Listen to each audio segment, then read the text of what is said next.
دا ورو سوال کړی دی چې دا خبره وی ډېره مشهوره ده چې هند بنت عتبه رضی الله عنها دې د حمزه رضی الله عنه د اینه وی خوړلې وه. دا خبره ډېره مشهوره ده. هند پېژنې څوک ده؟ د ابو سفیان رضی الله عنه ښځه ده چې بیا اوس مسلمانه شوې وه. نو ده وایي چې دا قصه صحیح ده. الجواب دا خبره صحیح ده چې حمزه رضی الله عنه د احد په ورځ شهید شوی دی او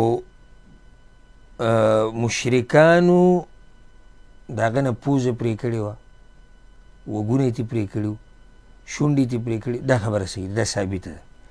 امام بیهقي امام طبراني یو روایت راوړی کعب بن مالک چې پیغمبر صلی الله علیه وسلم د احد په ورځ وی حمزه رضی الله عنه چا نه دی لیدلی، کوم ځای کې دی؟ یو کس وی ما لیدلی. پیغمبر صلی الله علیه وسلم ورته وی فانطلق، نو بیا راځه که نه ما سره ما ته وښایه. وی چې کله دې کس پیغمبر صلی الله علیه وسلم یې بوتو په حمزه پسې فرآه قد شق بطنه وقد مثل به. پیغمبر صلی الله علیه وسلم چې ولید هغه د خېټه شلېدلې وه، د خېټه یې له سیرې کړې وه، مثلیه پرې کړې وه. نو پیغمبر صلی الله علیه وسلم ورته کتی نه شو. نو دا خو واضح ده، دا داسې شتي.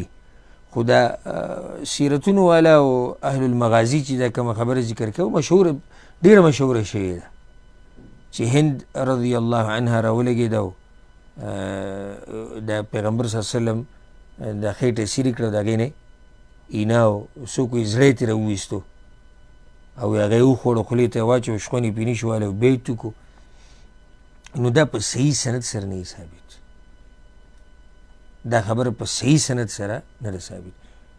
اوس که یو سړی دی چې کتابونو، نو ما خو دا خو زه چې کتابونو کې شتي، خو په کتابونو کې په صحیح سند سره نشتي.